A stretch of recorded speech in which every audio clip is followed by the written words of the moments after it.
Day 3 of the Tokyo World Championships are over, and if you actually like track and field, then this one did not disappoint. There was a new world record that went down, because Mondo Duplantis showed up to do Mondo Duplantis things. So I'm going to speak on that. But on the track, we mostly got hurdle races. We had qualifiers and all the other hurdle races except for the women's 100 hurdles, where after the final, we have a brand new world champion. So I'm going to start there and I'm going to work my way around. As far as the women's 100 hurdle final goes, all eyes were on the track for Masai Russell.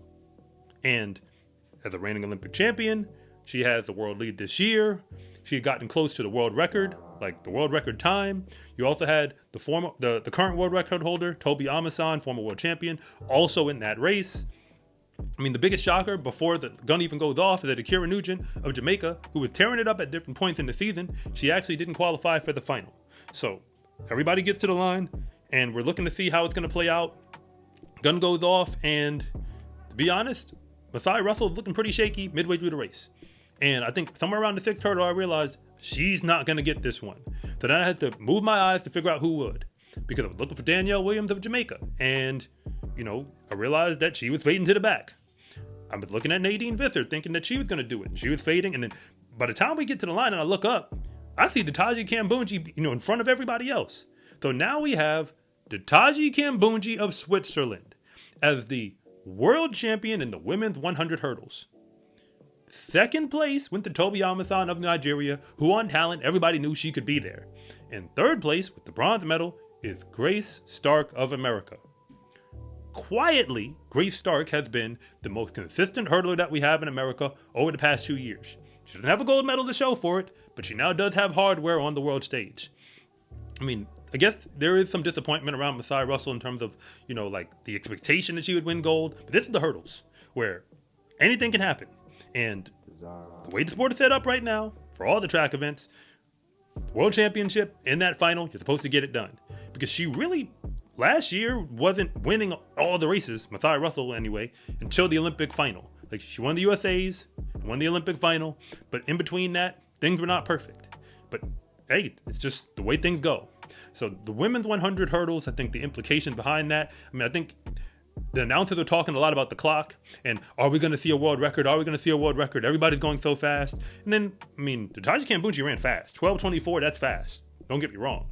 But I think this whole world record talk has kind of got us in a very unique place because people think that if it's not a world record, or at least when you hype it up that much, you put our attention on the clock and not on the race.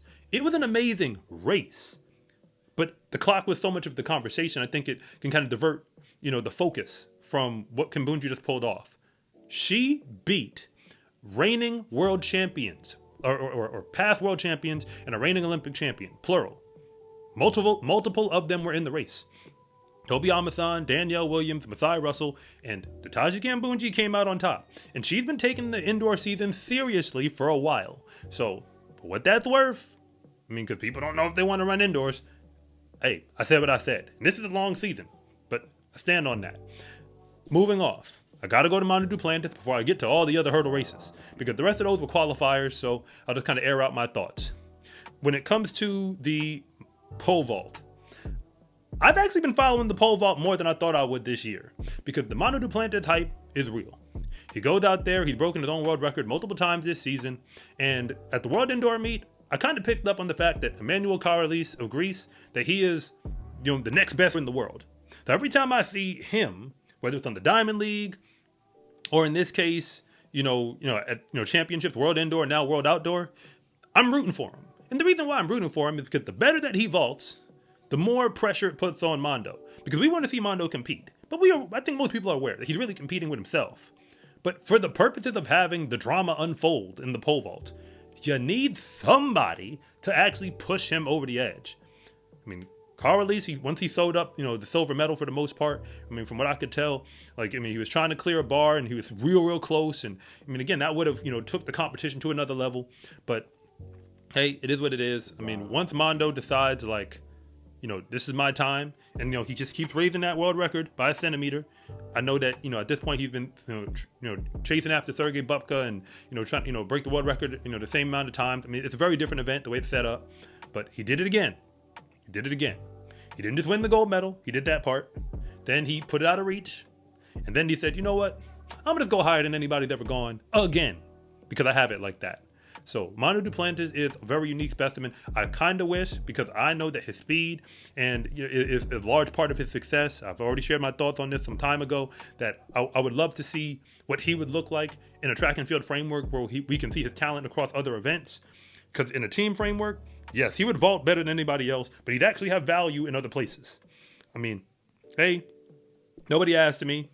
I get it. This is an individual sport. We're talking about the World Championships, not a pro circuit or some type of structure for pro track and field where we could kind of get to drink in more of it. But at least he gave us a taste of it with his Karsten Warholm challenge, which leads me now into the hurdles. But if you're new here, I want to say thank you for even making it this far into the video.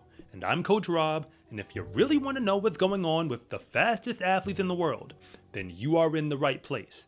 And if anything that I say actually connects with you, it is always greatly appreciated if you would please like and subscribe. But if I don't, just let me know in the comment section, because I try to read them all. The 400 hurdles, the heats, for the men happen in the evening portion, and for the women happen in the morning portion. Again, over in Tokyo, morning and evening. I'm doing this in America during the morning. And for the men, I'll just start with the men because we're already there. Everybody knows it's a 3-person race when it comes to the final. So you just got to get there. In the general sense that I got watching the 400 hurdle preliminaries, or the first round heats, however you want to call it, because there's a semifinal coming, it seemed like it didn't really matter what you run. You just kind of have to run 48 mid, 48 low. And I think all the guys knew that. So whether it's Karsten Warholm, Alison Dos Santos, you had, I believe Sampha as well. But like Karsten Warholm, Alison Dos Santos, Rai Benjamin, all of them knew what they had to do. Just get to the next round. I think in the semifinal, that's when they'll put more separation. Because right now, a bunch of people can run 48s. But these men can run and have run 46s. Nobody else in the world is within a second of them. Just being real. That's what we're dealing with. So in the first round, it's hard, or the heats, it's hard to even really quantify. Rai Benjamin probably looked the most comfortable winning his heat. But everybody else, Karsten Warholm didn't win his. Alison Dos Santos didn't win his. But he didn't need to. They just needed to qualify, so that happened. If you're talking about the other Americans, they advanced through to the semifinal like they were supposed to. Chris Robinson probably made it look the most spotty, but Caleb Dean, got through decently enough. I think he was in third qualifying spot. The top 4 from the heats go on to the semis, guaranteed. And then I think there was a time qualifier structure as well. So it's just the heats, but we're all just waiting for the final. I'm just keeping it real, because the way the times are set up and the way the talent is distributed, we have past world champions and Olympic champions, 3 men who can run way faster than anybody else in the world has shown us they can go. So, hey, somebody's going to have to get 4th. Somebody's going to have to make the final. But if the medals are what you want, you better figure out how to become somebody you ain't never been before. And I'm talking all second worth of somebody you ain't never been. In the women's 400 hurdles, the preliminaries for that looked, kind of similar, where you just kind of have to do what you have to do. I think there's a clear gap in the world where I think 54 with the line, where if you can go under 54, of which, from what I could tell, there's about 5 women. Femke Bol, of course, is at the top of that list. Not so much in terms of speed, because she went like 53.7, but just she won her heat, and everybody letting it known, you have to go 53 something now if you really think you're going to be able to do it in the final and go 52 low, 51 high, because I think that's where Femke is going to probably land, somewhere in the 51s. Everybody else is probably jockeying it out in the 52s. Jasmine Jones of America, I think she really wanted to make it clear that she's not here to play. So she went 53-1, fastest qualifier out of the first round, or out of the heats. So, shout out to her. But I think everybody knows Dalilah Muhammad is still very much a threat for, the podium, one of those medal spots. But yes, it's the Femke Bol show. We're watching that unfold. So when you watch the heats in an event like this, I'm just looking at the comfortability. And I say the women who are in that top 5, the ones who, went under the 54 line, Andronette Knight, Jamaica, people like that, clearly that's the group that in the final are running for, for the podium spots, really the other 2 podium spots, because unless Femke Bol is going to drop back to the field, if she's going to move forward to what we know she's capable of, or even close, she ain't even got to go 50 point. She could just go 51 something. I think 51 anything might be good enough, but definitely 51.5 and down. If she's in that pocket, I don't see anybody coming to get her. The men's 110 hurdles also went off for their heats, and that was different. Because while I'm watching it unfold, the Americans are expected to be fast, and if you just kind of see the heats through the lens of what happened to the Americans, it was not exactly what we expected. Because Because in the first heat, Dylan Beard, who I guess, depending on who you ask, probably was the slowest American in the field, he wins his heat, which he was supposed to do. He wins his heat, he runs 13:28. And that time matters because everybody else, all the other heats, were faster from more or less from what I can tell. So, hey, I'm going to just go down the line. Cordell Tinch doesn't win his heat. He was in heat 4. I mean, yeah, he qualifies to the next round, but he doesn't win his heat. Like, and by that, I mean, I think he might even have been third in that heat. So you see what I mean by didn't, really look dominant the way through it. Then you get to Jacoby Tharp, who won the American Championship. Once again, didn't win his heat. I believe he finished, like maybe third in the pack, second, third, but it was like basically a dead heat between guys. But he advances, but it did not look pretty. And then you move on to Grant Holloway, the reigning world champion, reigning Olympic champion, all of that. Grant Holloway looked great for the first 60 meters. And then something fell apart. And he still qualified on time, but he was the 4th qualifier out of his heat. He was visibly upset after the fact. I mean, he was just kind of reflecting on the race and kind of what might have went left. At the end of the day, he'd been dealing with injury, and he's trying to run his way into form enough to win a world championship. Because there is no consolation medals when you're Grant Holloway. I mean, yes, it would be a great accomplishment for anybody in the world to get silver or bronze. And it would even be a great accomplishment for him to get silver or bronze this year. But when the standard has been set so insanely high, because from the moment he left college all the way back in 2019, it's been Grant Holloway getting gold on the world stage, indoors or outdoors, period. The only time it didn't happen when he got silver in an Olympic final. That's it. And the man who beat him isn't running in this field. So I'm fully expecting that Grant Holloway is going to have to figure it out. But, I mean, yes, he's allowed to be human and he doesn't have to be bulletproof. But once you go out there, when you step to the line in track and field, especially in a championship, your reputation is on the line as well. It doesn't erase anything he's done in the past. It's just, what is the pressure or the expectation going forward? So the Americans are going to have to figure it out. I think, just calling out other names, but Belosian, Orlando Bennett, we saw other people who, put it down pretty solid performances.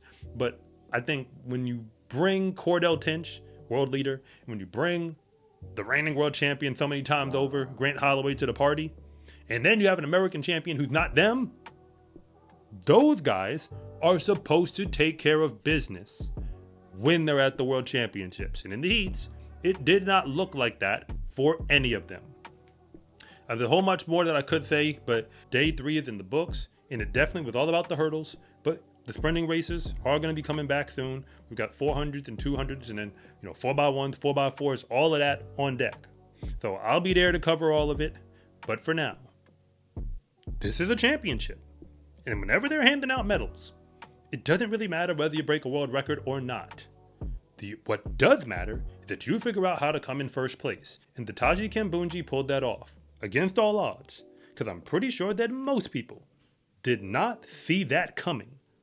But then again, that's why we run the races. In the sport of track and field, race day is honestly the easy part, because all of the real work gets put in when nobody is watching. When you wear every day is training day gear, you can let the whole world know that your success in competition is not an accident. Order yours at scarecruiting.com/shop or use the link in the description below, and it always comes with free shipping. It's a huge support to me and this channel, so I can continue to make you more content like this. And remember, it is always greatly appreciated if you would please like and subscribe.